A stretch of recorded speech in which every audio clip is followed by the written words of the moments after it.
did not take long for me to become conscious of the mistake I had made in revealing my secret. On the one hand, the consul's anger against Louis worried me dreadfully.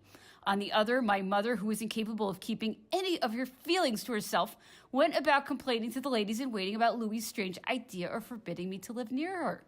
The public soon heard about it and drew its own conclusions. People are never interested in the truth.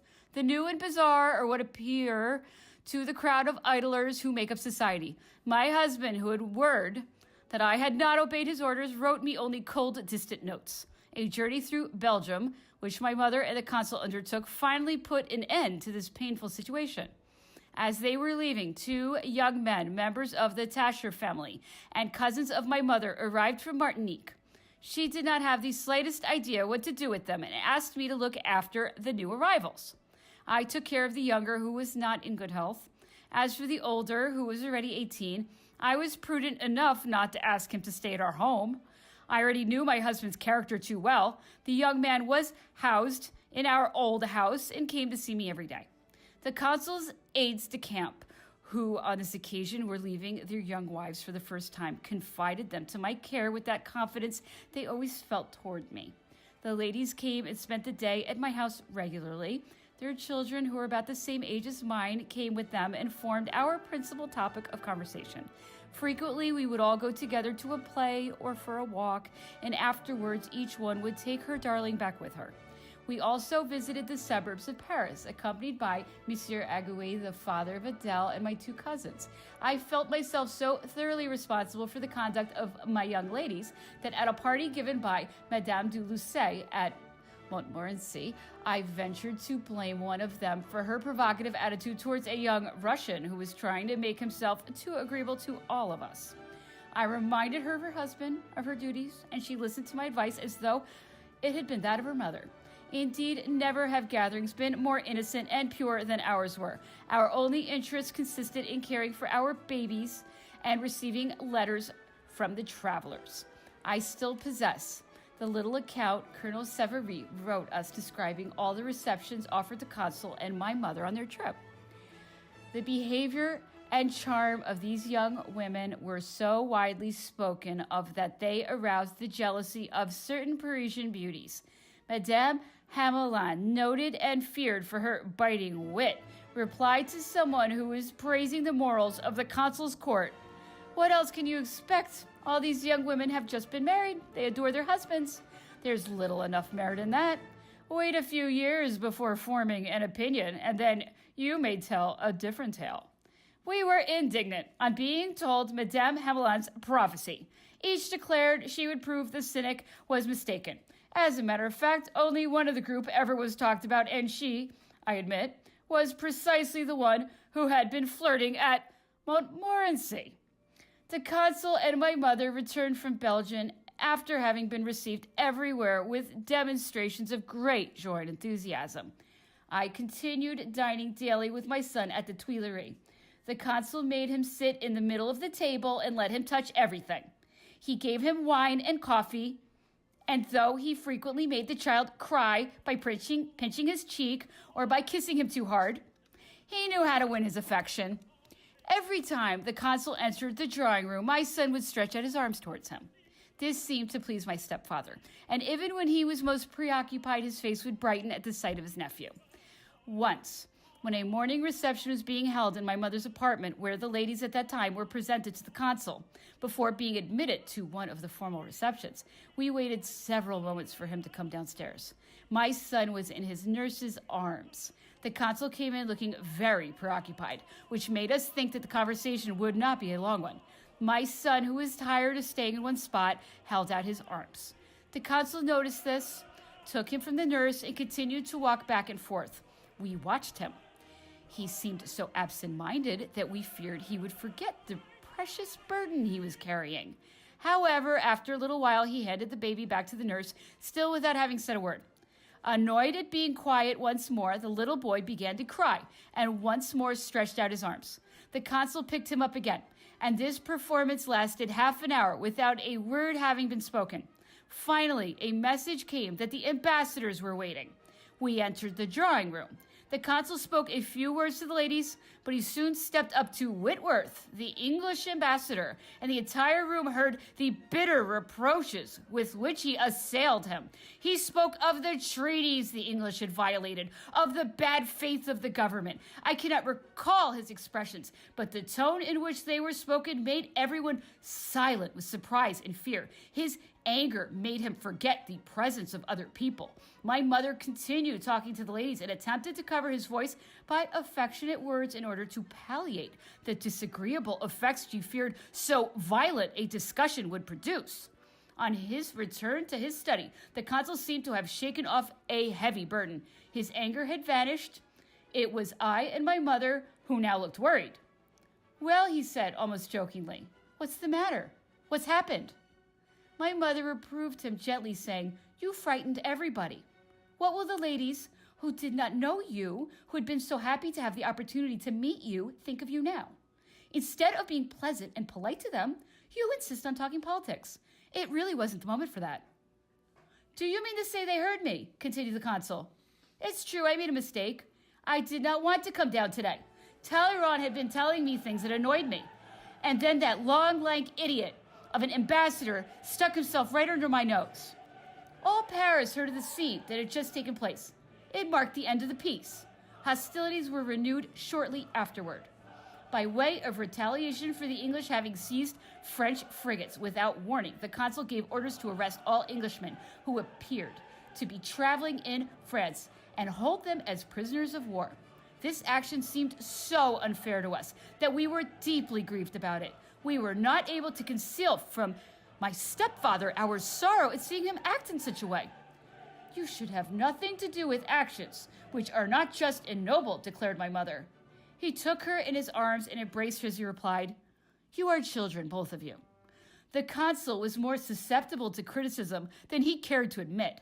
As he was in the habit of giving matters mature consideration before making any decision, the decision once made remained inflexible. Yet, if his plans did not coincide with that narrow line of conduct which commands popular approval, they seemed to him to be unsatisfactory, and he attempted to remedy this weakness by assuming a very stern air. If his wishes were carried out, then the severer he had been before, the more gracious he became afterwards. This was the moment to ask him for favors, for then he felt he could grant any request without appearing overindulgent, the one thing he was always afraid of. At such times, his one desire was to be obliging and to make you forget his severity. My mother, who saw him one day in one of these good-natured moods, asked permission for a young Englishman who had done our family some favors in Martinique to be allowed to remain in Paris. He granted her request. Encouraged by her success, I in turn asked the consul to intervene on behalf of another Englishman who, so I was told, was unhappy at being shut up at Fontainebleau. Immediately, both orders were written by Eugène, who happened to be present, and signed by the consul himself. A fortunate incident in the case of our protégés, who were never afterwards disturbed in any way by the authorities. Shortly afterwards, my husband returned from Montpellier, still cold toward me and giving me no reason for this attitude. This disagreeable state of things, regrettable and uncomfortable though it was still preferable to those continual reproaches which had disturbed my nights and saddened my days. The love I felt toward my son was enough to fill my heart, nor did I any longer venture to complain of my fate, since I had someone on whom I could shower my tender and boundless affection. Had I been passionately in love with my husband, a little natural pride and self-respect might have made me accept for a long time the kind of life I was obliged to put up with. But the memory of his tears, the sad knowledge that I had feared him instead of loving him, made me unwilling to continue a state of things which was perhaps still more painful to him than to me. The more satisfied I felt at being left alone, the more I considered it my duty to try to meet him halfway. But what an effort it was to make the first step! What could I talk about to a man whose severe, cold manners seemed to be both a reproach and an indictment? The very vehemence of my repulsion gave me strength to overcome it. Whenever I felt a thing ought to be done, no matter what it may involve in the way of suffering for me, a violent impulse helps me to perform it. It was this that enabled me to approach my husband and tell him that he was risking both his happiness and my own, that his continual doubts as to my affection were both a mistake and an insult. The reluctance with which I took this step My uneasiness of mind all combined to make me shed tears, which might have been attributed to unrequited affection. Louis was touched. Nevertheless, he replied, "We shall remain apart. I am happier like that." I do not know what was going on in his mind, but in spite of the tenderness he displayed, he hurried off, seemingly extremely agitated. I remained alone, as pleased with myself as if I had performed the most heroic deed that has ever been accomplished. My conscience was at rest. No longer could I be held responsible for our disagreements. When I saw my husband the next day, I astonished him by my calmness. He kept glancing at me frequently, expecting to find some trace of sorrow on my face, but all he could see there was the serenity that comes from a clear conscience. Busying myself continually with my son, I laughed and danced about with him and did not appear more chagrined in any way than before we had our talk. Several days passed. Finally, Louis announced to me that his mind was made up and he wished to be reconciled with me. At the time, this only appeared strange to me, but since then, having become familiar with his unfortunate, constantly distrustful state of mind, I realized that my advances had aroused suspicions which my subsequent calmness had dispelled. "You assured me," I replied, "you were happy away from me. I cannot forget this. Let us be friends, but do not talk of reconciliation."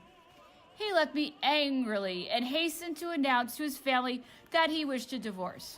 When they heard this piece of news, my brother, my mother, the consul, Lucien, everybody sought to bring us together again, and thanks to their combined efforts, a reconciliation was once more arrived at. His only just cause for complaint was that I did not love him sufficiently. He was greatly annoyed at an event which took place about this time, his appointment as Brigadier General. I have never seen a man worry so much about anything as Louis did about this matter. He kept accusing his brother of offending him on purpose. The same scene took place when he was made a member of the Council of State. It was useless for me to point out, by way of consolation, that it was quite natural for his brother to act as he did, nor could the latter be expected to realize that Louis would dislike a promotion which would have delighted so many other men. All these arguments had no effect. He was fond of the regiment which he commanded, and was so deeply grieved at the idea of leaving it that the consul allowed him to remain in command in spite of his new rank. His brigade was stationed at Compiègne, and it was there we went to spend the winter. I took with me my son and Madame de Boubert. The reviews, the beautiful balls, the receptions which were given in my honor were the only notable incidents of our stay. I had been so much in the habit of seeing my mother entertain at our house that I was accustomed to act as hostess. No one compared with her in the art of making some pleasant, appropriate remark to each guest. With such good a model before me, I had learned how to attend to other people's enjoyment. To do so, indeed, was one of the duties of my position. I realized the fact and tried to perform my task to the best of my ability. All the local nobility, the government officials, and the military authorities called on me regularly. I made a point of speaking to each guest without making any distinctions, questioning even the minor officers about their campaigns. These acts of mere politeness displeased my husband. I was obliged to refrain from them. The consul knew that I was popular at Compiègne. He wished me to arrange a marriage which he had heard talked about. A thing like that would have produced a good effect. The consul was prepared to offer the dowry himself. The bridegroom was to be some soldier who had won a girl's heart in spite of his lack of wealth. My husband would never let me have anything to do with this matter. He disliked everything that made me conspicuous. His attitude made me feel uncomfortable even when I was doing good. For a good action on my part shocked him as much as another's misdeed. While we were at Compiègne, I was expecting my second child. Louis often said to me, "I ask only one thing, to have this baby look like me." "What can I do about that?" I would reply. "If you loved me, if you thought often enough about me, he would look like me. Then I would adore you and be the happiest man in all the world." I could not help smiling at the solemn manner in which this was expressed. Nevertheless, the importance he attached to it sometimes worried me in view of the future. However, his wish was fulfilled, but he was not able to realize it till much later, for it is unusual for a child at birth to have any clearly defined resemblance to anyone. The conspiracy of George made us return suddenly to Paris. The city wore a new aspect. It seemed as though it had been placed under martial law. The consul's guards were stationed at intervals around the walls. People did not go walking beyond the gates. The Parisians were interested in the new state of things. They were curious, surprised, but neither alarmed nor displeased, although the new rules deprived them of some of their usual amusements. They were aware that only the conspirators were being sought by the police. In town, receptions and balls followed one another as usual. Every night, after having made their tour of inspection, the officers came back and danced as though nothing were disturbing the public peace. After a time, all the conspirators had been arrested. General Murat had just been made military governor of Paris. Shortly after my marriage, I had been fairly intimate with Madame Moreau, the daughter of Madame Hulot, who owned property in the Ile-de-France. She was pretty and gifted, but rather affected and even stiff in her manner. Her chief characteristic was her ambition. I remember one day how, after making numerous excuses for refusing an invitation to a ball which she was urging me to attend, I finally told her that my husband would not care to have me go. She expressed her surprise at such a submissive attitude and declared she thought I was wrong in being so obedient, that it would never occur to General Moreau to forbid her such an innocent form of amusement. Her mother, who was present, added, "When a woman knows how to manage matters, she can make her husband do as she likes." Our household is better run than yours is, that's evident. I mention this remark because I believe that in Moreau's conspiracy, the general was influenced by his mother-in-law. Her daughter's marriage had turned Madame Hulot's head. She fancied that he was entitled to all the honors that were to be had. Although the consul was the leading citizen of the Republic, she felt in a position to treat him disdainfully. Once she came to Malmaison without having been invited. Her son-in-law at the time was in command of the army on the Rhine. The consul, whose attitude never lent itself to any familiarities, was astonished by this conduct. I do not know whether he knew of the remarks made about him in Moreau's household, but when he entered the drawing room, he merely bowed to Madame Hulot without speaking to her. At dinner, where I, not yet being married, was in the habit of giving up my seat beside my stepfather to any distinguished guest, he asked me and another lady to sit on either side of him. Madame Hulot remained alone at the end of the table. Although my mother spoke to her frequently and attempted to dispel the unpleasant effect of the consul's chilling reception, she did not succeed. Madame Hulot was so vexed that in the evening she could not refrain from saying, "The great man really has very little control over his feelings." From that day on, she hated the consul. Perhaps it was in spite of himself that Moreau became my stepfather's enemy. His mother-in-law and his wife had played upon his naturally weak and yielding nature. He had the reputation of being a staunch supporter of the Republic at a time when, as a matter of fact, he was conspiring with the enemies of France.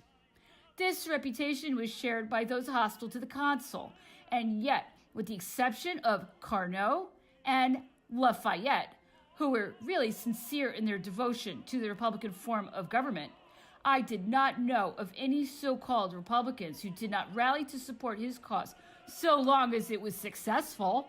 It was when changes threatened that they remembered they were sons of the Revolution and complained of having been enslaved.